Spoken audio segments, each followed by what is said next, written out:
The subject of this book is the most catastrophic disaster to affect the British Empire in the entire course of the 19th century. In the 1940s, Britain was at the peak of its power. Traditionally, India and China have controlled around 75% of the world's economy. In this weird little 300-year period of European colonialism, this is inverted, and that Britain's single greatest moment of world power, world economic power, takes place bang slap at the moment of this invasion. In 1840, the British briefly control 50% of the world economy. It goes down very quickly after that. Germany and America come into the picture, and obviously more recently we've seen the return of the East, so to speak. But this disaster takes place at the moment when the British will be more powerful than they will ever be again.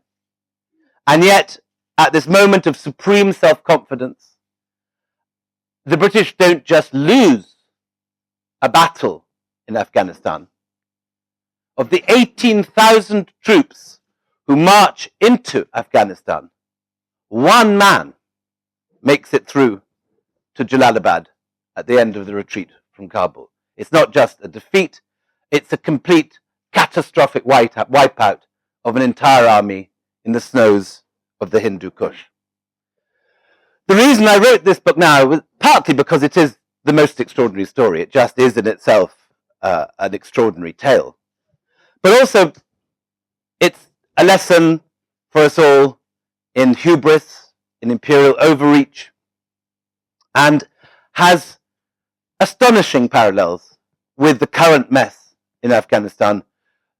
When I began reading for this book, I started with the premise that in its basic outline, the current ISAF NATO occupation of Afghanistan bore a general resemblance to the shape of the first Afghan war, in that you see a Western army going in, achieving success at very little cost, surprisingly little cost, and then, having installed a puppet ruler, resistance slowly increases, until quite soon the Allies find themselves isolated in a small group of towns: Kabul, Herat, Jalalabad, Ghazni, Kandahar, having lost the countryside and finding themselves with increasing difficulties supplying themselves, and gradually their isolation and their difficulties increase until eventually they decide to pull out.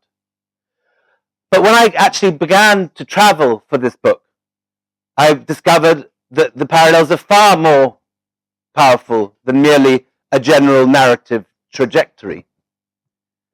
I certainly didn't know, and I don't think it's widely known, and I certainly had never read it anywhere, that Shah Shuja is from a tiny sub-tribe of the Duranis called the Populzai. So is President Hamid Karzai.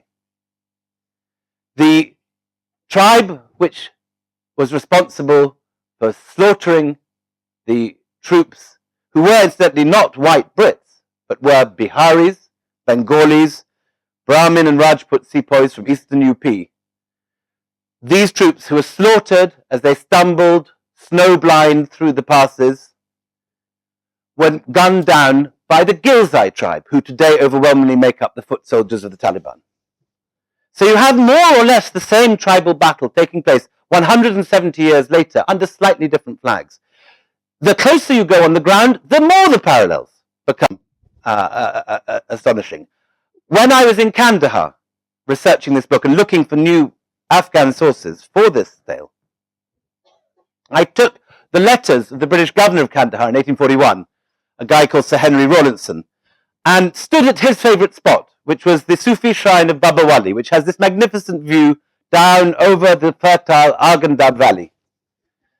Kandahar itself is pretty dry and desiccated, but it looks down on this wonderful valley. And the site of this shrine is immediately next door to the compound, familiar to all of you, I'm sure, from 100 documentaries, where Mullah Omar and bin Laden are alleged to have first plotted the 9/11 attacks. So I took Rawlinson's letters, sat in the mosque, and looked down this beautiful sight down the valley. And Rawlinson describes looking down from that mosque in his diary and seeing below, just beyond the bridge over the Arghandab River, the Durrani horsemen of the resistance massing for an attack on Kandahar. As I stood there in 2010, looking down with these letters in my hand, this American patrol with these huge space-age vehicles, anti-blast vehicles, these Humvees in sort of painted khaki camouflage, with these extraordinary sort of shapes to avoid roadside bombs, went down the hill, over the bridge, and immediately over the bridge, an IED, one of these improvised explosive devices, went off, an enormous plume of smoke up in the air, at the very site where the Durrani cavalry in Rawlinson's letters were 170 years ago. So even the actual boundaries in individual towns resemble the boundaries between the different forces in 1840. So it was with an increasing sense of déjà vu that I found myself, in a sense, writing something that was only just history. In a sense, it was also very contemporary and an extraordinary example, maybe the best example I've ever come across, of the old adage of Edmund Burke, that those who do not know history are destined forever to repeat it. And you just kind of wish that someone had sat down with Tony Blair and George Bush at some point and just given them a really basic history lesson, that the one thing you don't do, it's not going to end well. A piece of folk wisdom in British political mythology, right up in the 1950s, apparently when Sir Alec Douglas Hume was handing over to Harold Macmillan and said, my dear boy, let me give you a little piece of advice. As long as you don't invade Afghanistan, you'll probably be fine. But this never, this never made it to clans in 2001, 2002. So partly the point of these trips was to see the territory that this conflict took place in. But partly also it was to collect Afghan sources, because like so much of the history of this part of the world, most of it has been written from English sources, which are easy to use, accessible, printed in many cases, and any old fool can just order them up from a library or download them on the internet, and you've got your story. But I was quite convinced from what I knew from my work on White Mughals and Last Mughal that it was extremely likely that there had to be Afghan sources. The Afghans, like all the great Muslim courts of this period, were absolutely rigorous about keeping records and commissioning histories. And as this defeat of the British was for them what the freedom struggle is for you guys, what the Battle of Britain or Waterloo or Trafalgar is for us Brits, it seemed to me almost impossible that there wouldn't be some sources. But I didn't guess that there would be the richness that I turned up, mainly in Kabul. In one bookshop in Kabul, down by Jawi Shia, I was taken to meet an old bookseller who had bought up all the princely libraries from the rich families in the 1970s when people were emigrating just before the Soviets were coming, or the early days of the Soviets. And he'd kept them, and he'd rebound them, and he'd waited for someone to come along and buy them. And in a matter of a couple of hours, I ended up with 9 completely new, unused sources for this book. The richest afternoon of research, I think, in my entire life. And among them were 2 epic poems. One, the Jangname, the story of the war, which is the story of this conflict seen from the point of view of the Kohistanis, the Tajiks of Parwan. This manuscript, original manuscript of this, turned up in a saddlebag at the Afghan Historical Research Institute in the 1950s, 1951, literally in a saddlebag, back half missing, and written on paper looted from the British barracks in Charikar. They'd actually taken the paper from the Brits and written this anti-British poem with it. And then there's the Akbarnama, which is not the famous Akbarnama of Abu Faisal, but a different Akbarnama praising Wazir Akbar Khan, which gives the point of view from the great Baraksai dynasty, who were one of the 2 great families of Afghanistan at this time, the rivals of the Sadusais, of whom the senior person was Shah Shuja, the grandson of Ahmad Shah Durrani. Ahmad Shah Durrani being, of course, the man who famously defeated the Marathas in the 1760s at the battle, destroying the hopes of Maratha domination of northern India, with one of the most crushing victories in modern Indian history. So this guy, Shah Shuja, inherits what's left of Ahmad Shah Durrani's empire.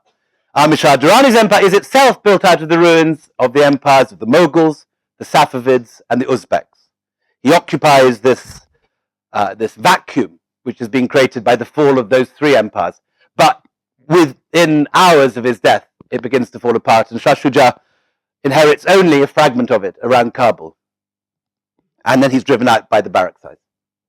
So we have the Jangnameh, we have the Akbarnameh, we have the Wakyati Shah Shuja, we have this guy's entire autobiography. I mean, extraordinary, never been translated into English. None of this is new to any Afghan historian, I should say. The Dari-speaking Afghan historians know about all these sources.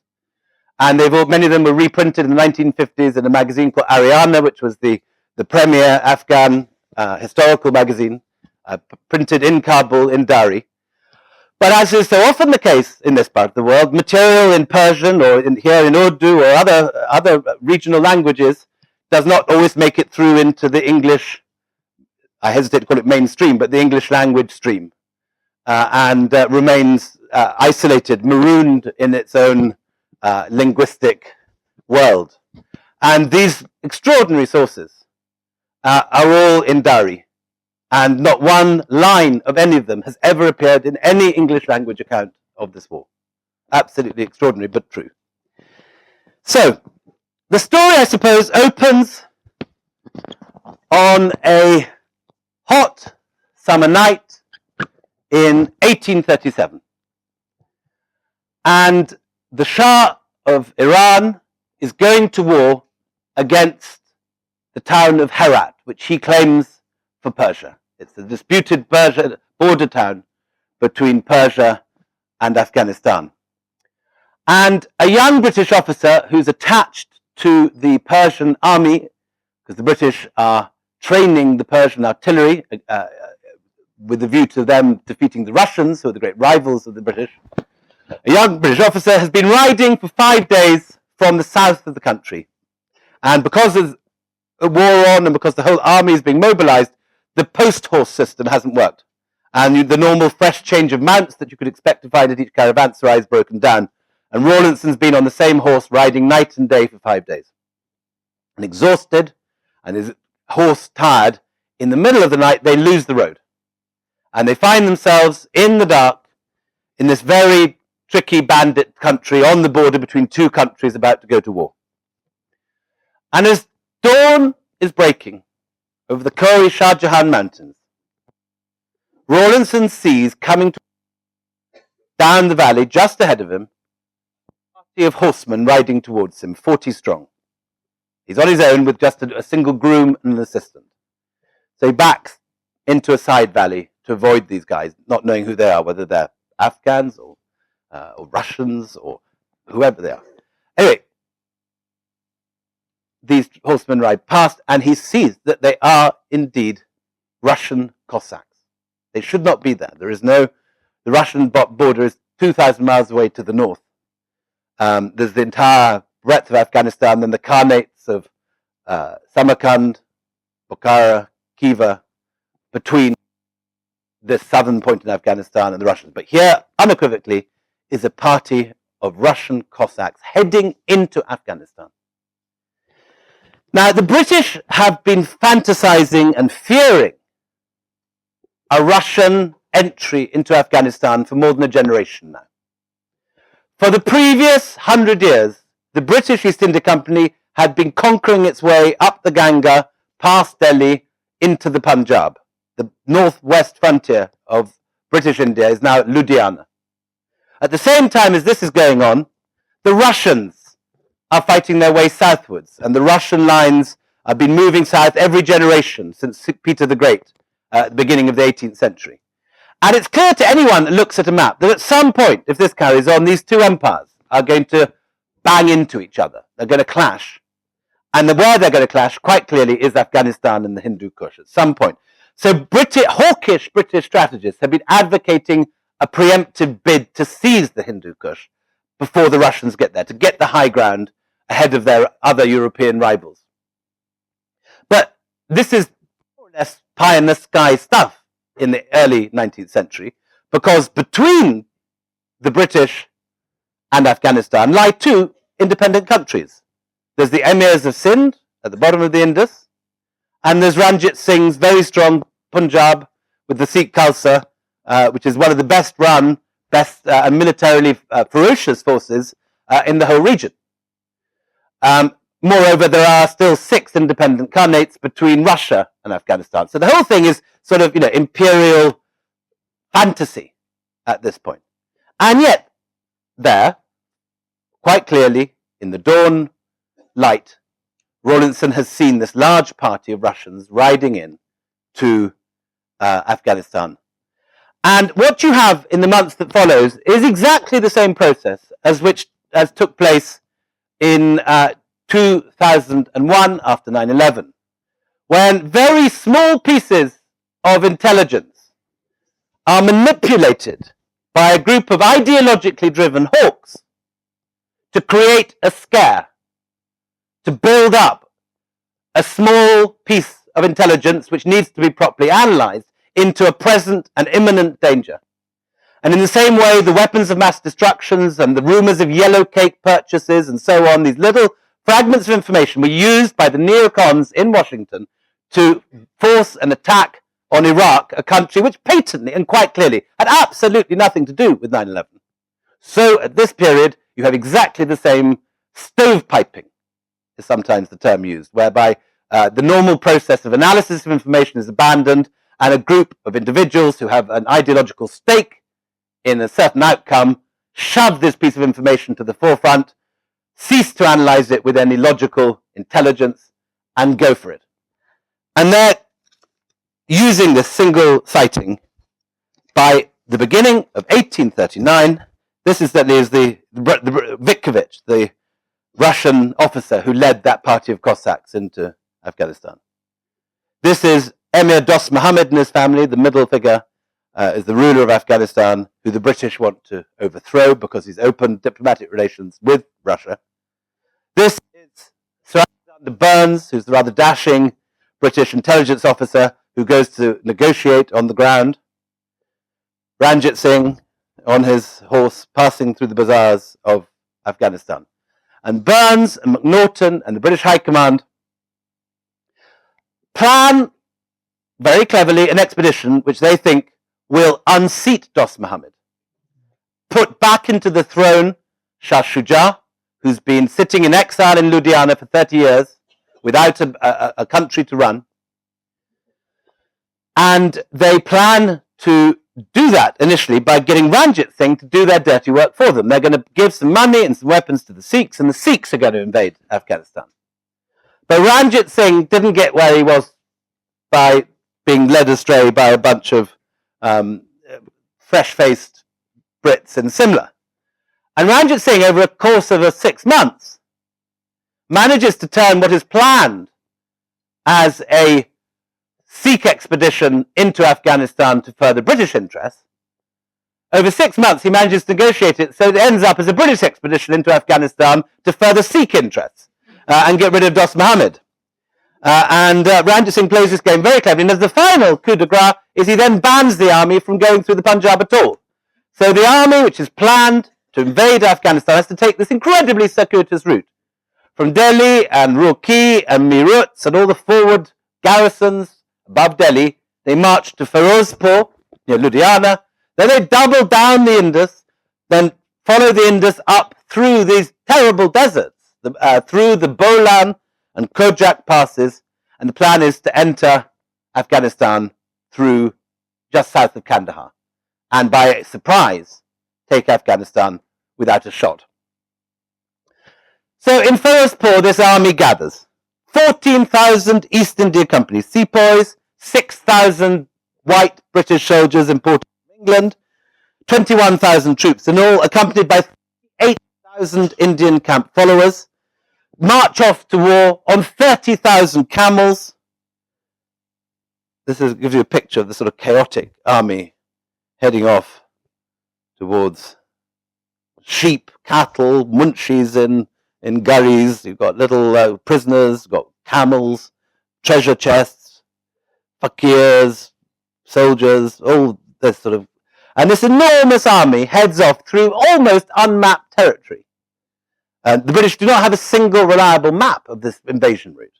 Through these incredible passes, streams of men hanging over the mountains like ants over a garden wall. Thousands and thousands sniped at by the Baluchis. And it's kind of fabulously dotty imperial setup. One regiment takes their foxhounds with them through the desert. Another take 30 camels to carry their cigars alone, and 60 to carry their wine cellar and their port and Madeira. And it's led by this ludicrous figure, Sir William Macnaghten. Macnaghten should never have left the secretary's office, writes one of his junior officers. He is unfit for anything outside a courtroom. Yet this bespectacled legal mind is sent off at the head of all these foxhounds, claret bottles, Madeira, and all the rest of it. And the whole thing nearly ends up, as you can imagine, through uncharted land. They don't know where the water is, they don't know where the wells are, half the sepoys die of starvation and thirst. The whole thing is a complete catastrophe, even before a single shot is fired. But by sheer element of surprise, they reach the walls of Kandahar. The rulers of Kandahar flee because they're not expecting to see an army of Brits turn up the backside of their walls. And indeed, as they had planned, Afghanistan falls with barely a single shot. There is one action when they have to attack Ghazni at night. And these sepoys march into the Ghazni fortress, blow down the gates on the night they arrive, loot everything, murder anyone who resists, and within a few weeks, they've actually captured Kabul. Shah Shuja, reinstalled on the throne of his grandfather, Ahmad Shah Durrani, and the old court is reassembles from exile.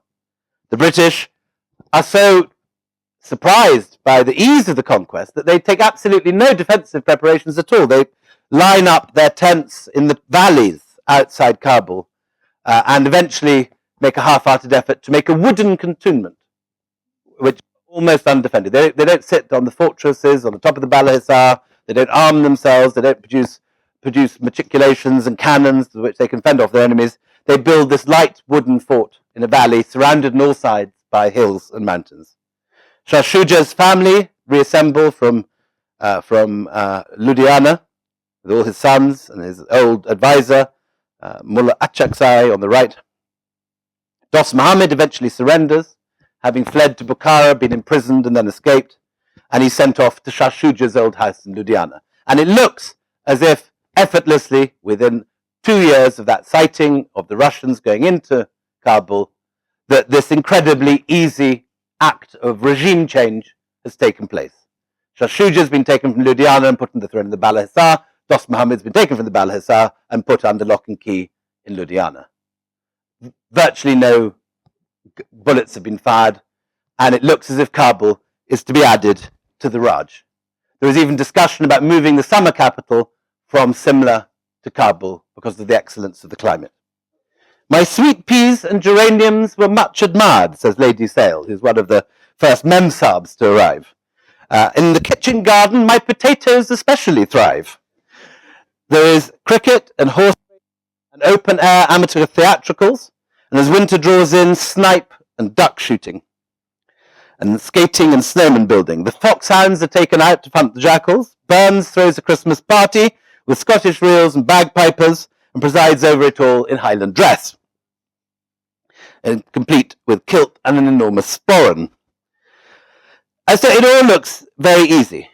And then things begin to go wrong. Exactly as we've seen with President Karzai, the puppet ruler feels the need to stress his independence of the puppet masters. He doesn't want to be seen as a puppet. So you get a whole string of the 19th century equivalent to sort of interviews with Fox News of proclaiming his independence and how the British, he wants the British to leave. But the British react to this not by leaving, but instead by increasing their hold on his court and undermining him. So there is this tussle for power between the governor and the nominal ruler, exactly in the same way it's happened in Hyderabad in the 1840s, at the same time as this happening between the British and the subsidiary force based in Secunderabad and the Nizam sitting between between Char Mahalla and Golconda. And you have the same thing, the Nizam being nominally independent, but in reality having to do what the British resident says. It's a direct parallel. And most serious of all, the British take an undue interest in the women of Afghanistan, which, given the sensitivity of Afghan notions of honor, is a bad idea. And it's a particularly bad idea when Burns seduces and runs off with the girlfriend of one of the leading young bucks of the Kabul scene, who's a young man called Abdullah Khan Atai, who's this sort of bit butch sort of sex symbol who doesn't take kindly to this. This is the girl in question in this picture.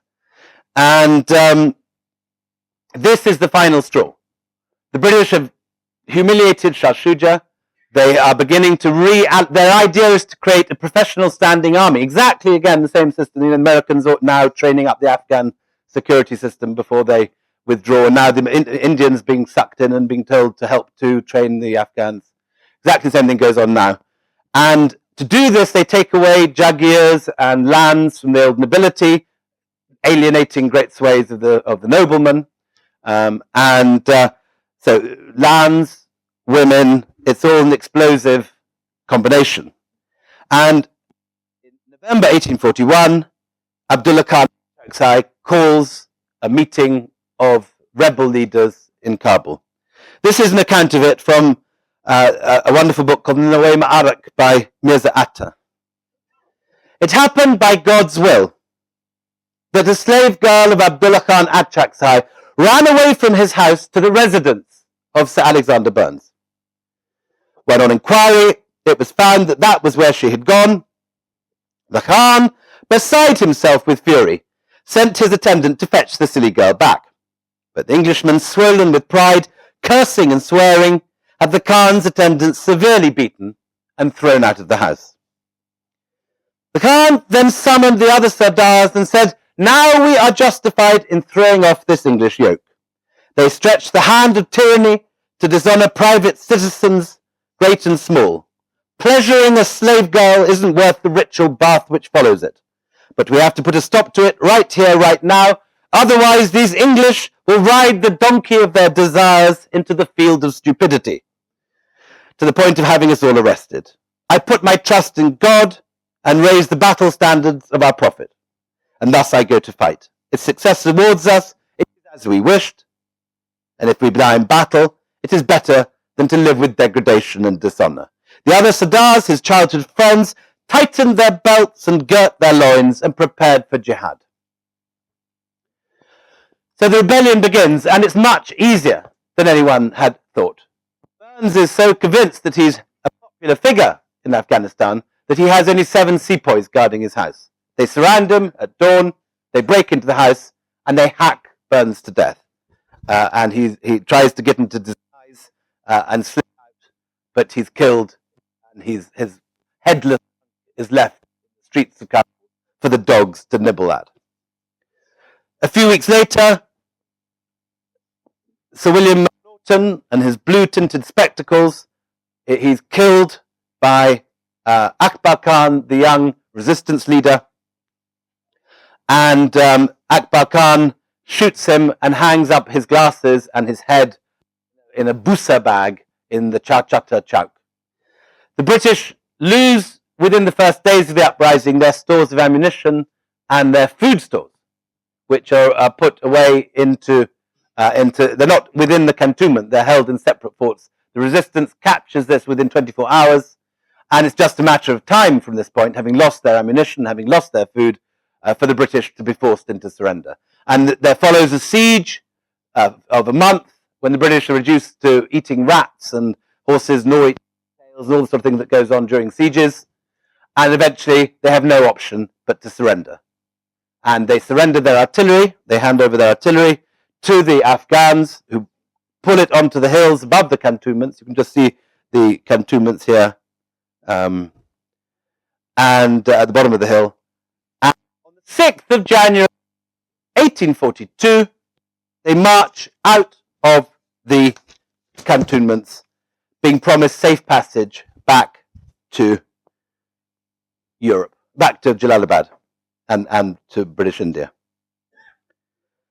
At 9 a.m., the troops moved off. This is Macnaghten's assistant, George Lawrence. A crouching, drooping, dispirited army, so different from the smart, light-hearted body of men they appeared some time ago. The men sinking a foot deep in snow each step. My heart sunk within me under the conviction that we were a doomed force. Colin Mackenzie, another of the assistants of Macnaghten, always remembered as one of the most heart-rending sights of that humiliating day, this is his wife's account, fixing his eyes by chance on a little Hindustani girl, perfectly naked, sitting in the snow, with no mother or father near her. She was a beautiful little girl, about 2 years old, just strong enough to sit upright with her little legs doubled under her, eyes curling, hair curling in waving locks around her soft little throat, and her great black eyes, dilated to twice their normal size, fixed on the armed men, the passing cavalry, and the strange sights that met her gaze. Many other children as young and as innocent he, Colin Mackenzie, saw slain on the road, and women with their long dark hair wet with their own blood.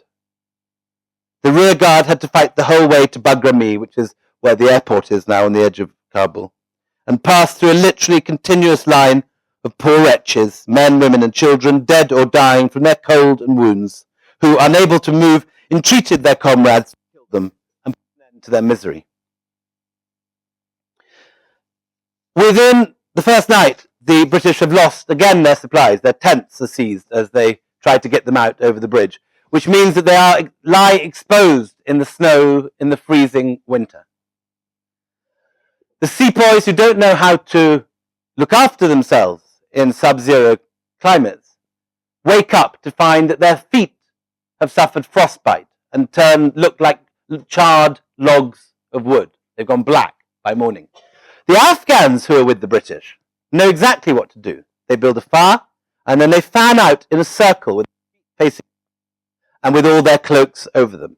And by doing this and by picking up the snow first before they go down on it, they manage to survive completely unharmed throughout the night. Just a simple bit of knowledge of how you look after your deep snow, which they have, which the Biharis and the Bengalis have no clue about. So almost all the sepoys are out of action by day 2.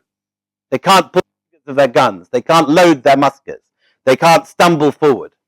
Many of them crawl back to Kabul, where they're sold in the slave.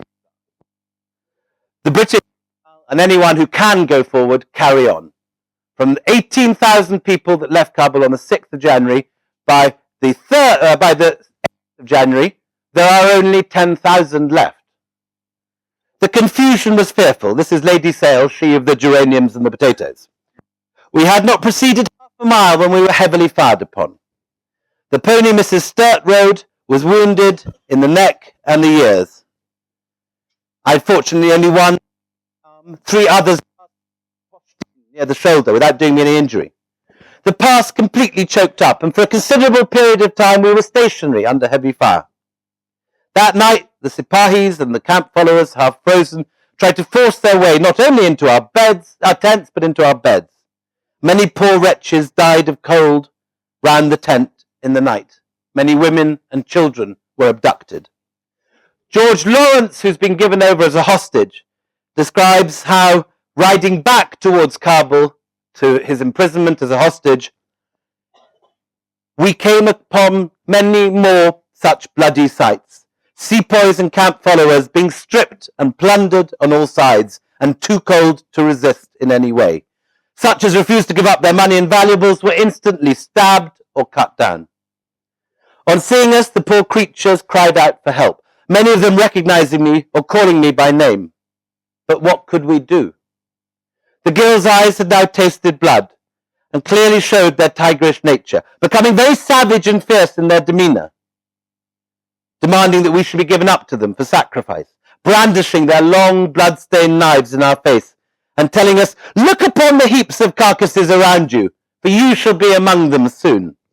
You came to Kabul for fruit, did you? How do you like it now?" As we proceeded, We were met by the large numbers of the enemy's horse and foot returning to Kabul, laden with plunder on all sides. One miscreant had a little Indian girl seated on his horse beside him. 16,000 by day 3, we said it's just down to 10,000. This is Colin Mackenzie, who's given up as a hostage. This is Akbar Khan, who leads the resistance in the passes. Another view of him. By day 5, they reach a village called Jagdalik, where a large holly hedge has been raised, blocking the valley, and many of the British, as they try to jump over it, crawl over it in the night, are impaled on the thorns and hacked down by the Afghans. By the final morning, night 6, there are only 200 Brits left, the last of the 44th foot, exposed as they stand at dawn on the hill of Gundamuk. And there, surrounded, they shoot until their last are used up.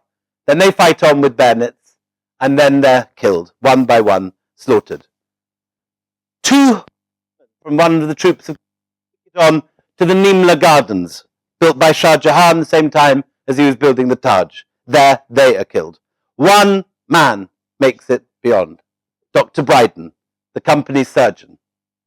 He's saved because he curls up a copy of Blackwood's magazine, which is the kind of New Yorker of its day, or the Granter of its day, in his forage cap. Always a good thing to carry a copy of the New Yorker, just in case you find yourself in a strange situation like this.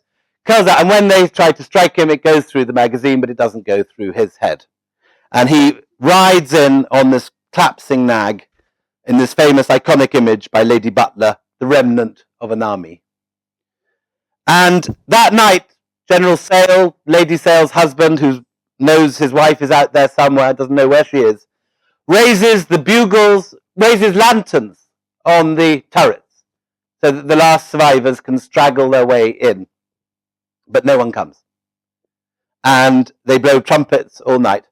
Within the next week, there are about 5 Gurkhas who manage to make it through. The Gurkhas, again, know what to do in the snow and can survive without frostbite. There is 1 Greek merchant who turns up. 1 Gurkha finds a party of Hindu Khatris wandering around on their way to a trading expedition in the next valley, having got lost from the main force. And they disguise him as Sadhu and get him out. And he turns up. They deliver him to Hardwar. Then he makes his way back to his barracks in Ferozpur. But other than these stray stragglers, the entire army has been completely destroyed. What the British do next is that they form up another huge army, the army of Retribution, which goes in and lays southern Afghanistan waste. Every town is blown up. Every house is de-roofed. Every field is burnt. Every tree is cut down. They get to Kabul. These are the walls of Jalalabad. Some of the hostages. They get to Kabul, and having initially said they were going in partly to help the trade of Central Asia, they burn down the biggest caravanserai in the region, the Char Chatta, built by Shah Jahan the same time as he built the Taj, one of the great domestic buildings of the Mughal Empire to survive up to this point, but it is destroyed in the looting of Kabul. Kabul is then put to flame, and the British retreat back to Afghanistan, and Dost Muhammad, the ruler they originally mounted the entire bloody expedition to get rid of, is allowed to return from exile and is welcomed by the Sikhs in Lahore before returning to the throne in the Bala Hissar. Ironically, it is the reforms that the British enact under Shah Shuja in order to raise a standing army and to reform the tax system that allows Dost Muhammad on his return to consolidate Afghanistan. And by the time of his death in 1863, Afghanistan more or less resembles the country on the map today.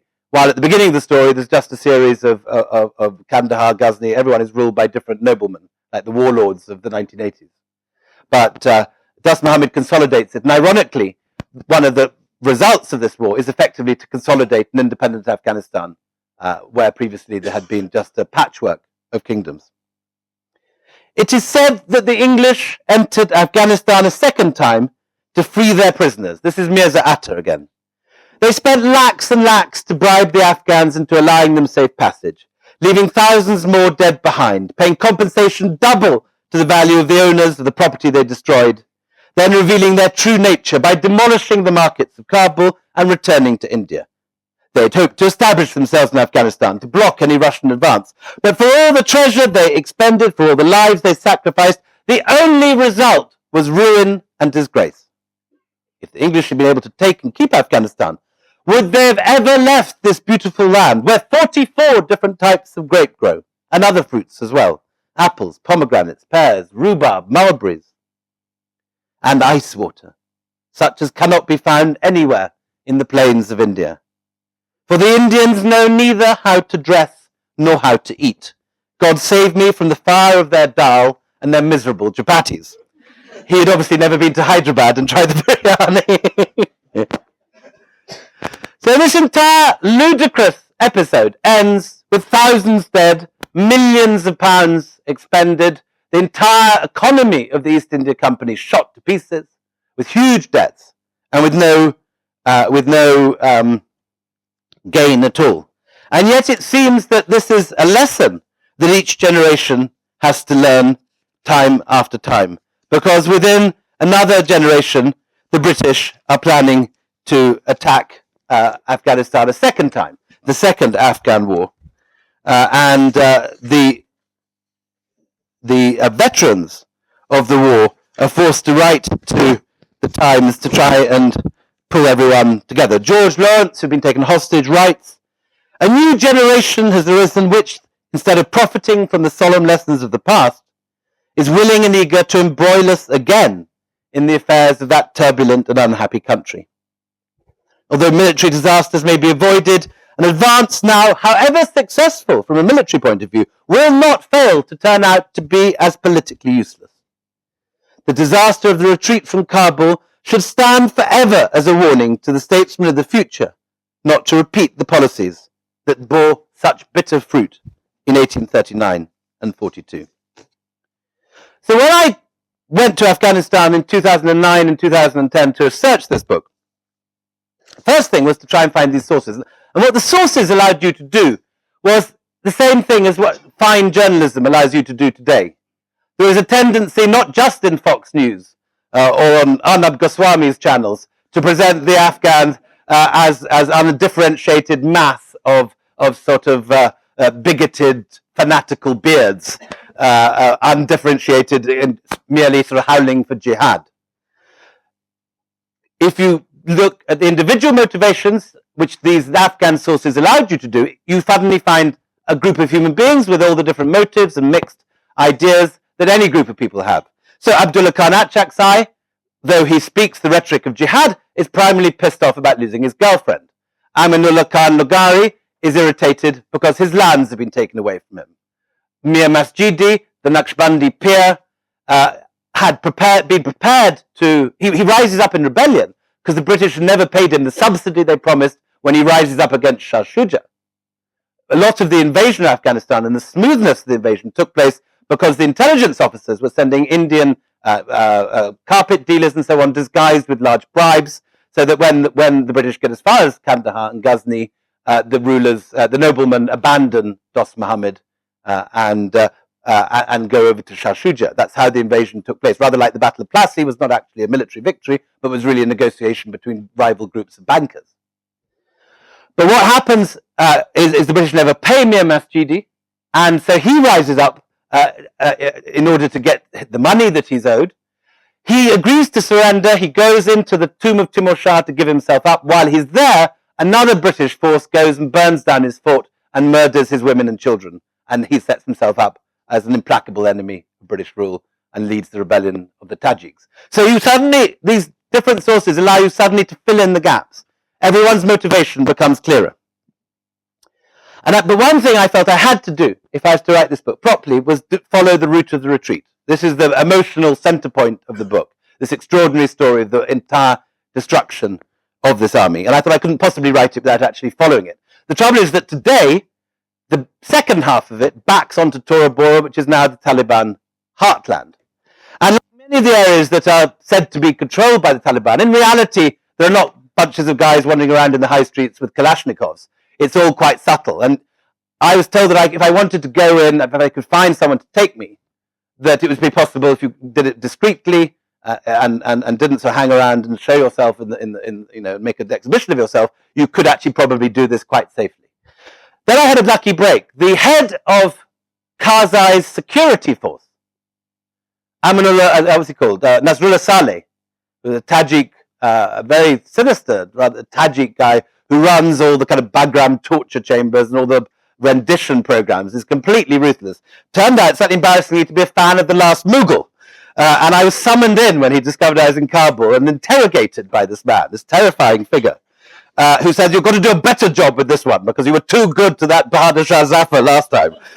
He's a weakling. He wasn't patriotic. He lost. He says. So he set me up with this kind of extraordinary figure called Anwar Khan Jigdalik, who's the former champion, I'm not joking, he's the former champion of the Afghan wrestling team, Olympic wrestling team. It was about 11 foot tall, 11 foot wide, and had just come in from the Taliban to join Karzai's government. He'd been sort of brought over. And he agreed to take me. He was from Jigdalik, just beside Gundamak. And he agreed to take me. And so we drove off with all Anwar Khan's sort of burly types in back of pickup trucks with all their turbans around their heads. And as we went, I asked him, his ancestors had been the guys who put up the holly hedge in Jagdalik to stop the British revolt. And I said, do you guys think of this as being another rerun of what happened last time? And he said, it's exactly the same. Both times the foreigners have come here for their own interests. They say, we are your friends, we want to help you, but they're lying. They come only for their own interests. Whoever comes to Afghanistan, even now, they will face the fate of Burns, McNaughton, and Dr. Bryden.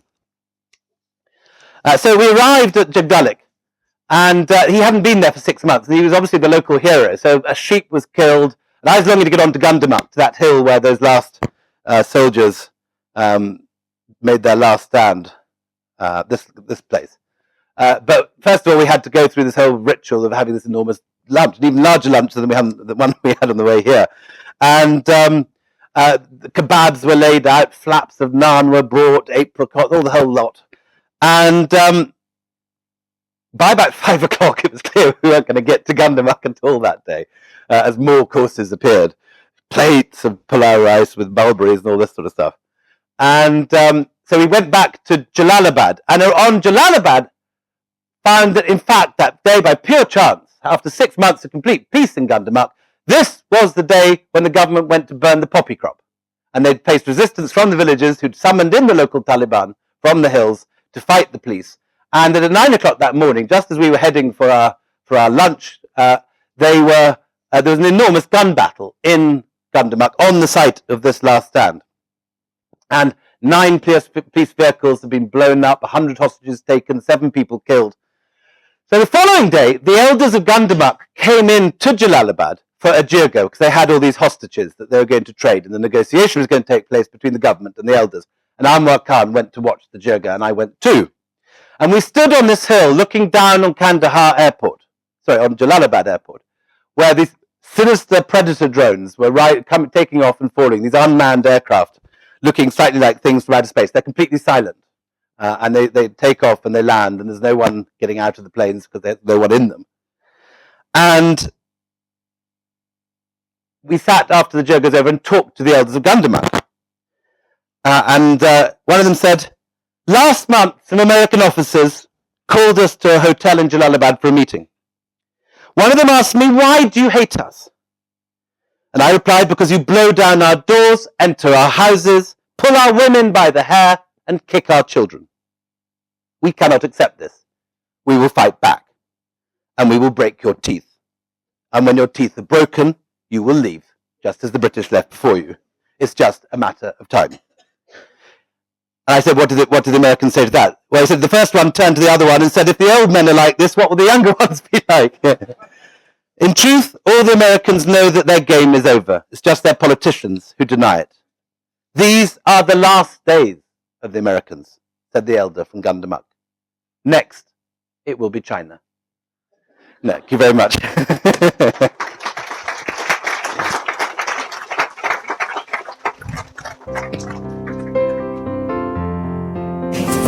queries? Any questions? About China, do you think the situation will be very different? I mean, I think it will be. This is about China. The Chinese have been far cleverer than the British or the Americans or the Russians or indeed the Indians or the Pakistanis. And what they've done is rather than go in with any troops at all, they've just bought the mineral rights, which has a certain sort of banality to it. And literally, they bought up all the rare earths, all the stuff we need for touchscreens in the next 100 years and all that. And they're now building an enormous railway up the Wakhan corridor from Kashgar to extract it. So the Chinese may finally crack this one, we'll see. But maybe it's too early for us to say. I have a question, William. What happened to Lady with the geraniums and the... Lady Sale, and I didn't mention her grand piano. She comes to Kabul with a grand piano. And when the siege takes place, she has to burn the grand piano for firewood. That's a terrible moment for a Memsal to lose her piano. She makes it out alive, taken hostage. She loses her son-in-law, but her and her daughter both survive as hostages. And they become a circus act on their return, not them personally, but Astley's Circus, which is the kind of popular circus in London, does because Lady Sale writes her memoirs, and it becomes a bestseller, and then it's put on as a circus. And so Lady Sale, but meanwhile her husband is killed during the Sikh War, which is the next war that takes place in Punjab.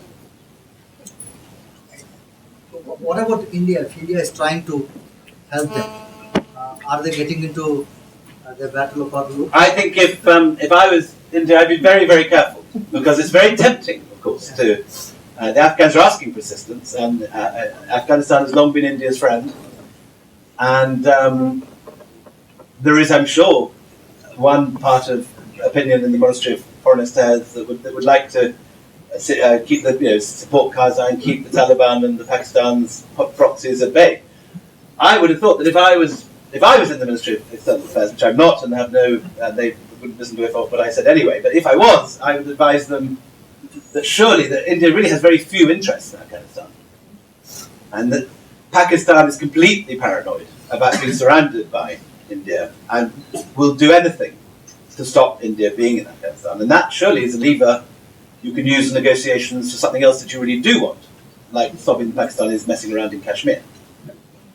And if you could somehow reach some sort of agreement that you have separate spheres of influence, that Afghanistan is in Pakistan's sphere and that anything this side, I would be careful. So then Afghanistan will become a conflict point after the withdrawal between Saudi Arabia and Iran, because Northern Alliance, particularly the Tajik and Uzbek, are being backed by Iran. But the Taliban have backing of Pakistani and the Saudi Arabia. So it become another battleground for the regional proxies. There's there's a whole variety of war games that you can draw up, and a whole variety of scenarios which could take place. I personally think that Karzai will be strengthened by the departure of the Americans, because they're the main cause of his unpopularity. He was quite a popular ruler, and a lot of people still hate the Taliban, particularly in the north, obviously. And I would have thought that there is an argument that when the British and the Americans and the French all leave, Karzai, like Najibullah before him at the end of the Soviets, and like Shah Shuja after the destruction of the army in January 1842, may find that his popularity increases. But really no one can guess what will happen. It's going to be certainly a period of great turbulence ahead. What is bringing about this Salafi, this very fundamentalist kind of Islam? Well, Salafi Islam, like in India, has a long history in this part, or certainly Wahhabi or Shah Waliullah, a more austere, puritanical form of Islam has a long history, but it's never been the majority form of Islam. And Afghanistan is as full as Pakistan and India of Sufi shrines and from a very different tradition of Islam. And the Taliban, rather like the Saudis destroying the tombs of the prophets and so on in Mecca, so the Taliban were destroying hundreds of Sufi shrines, both in Afghanistan and in the frontier.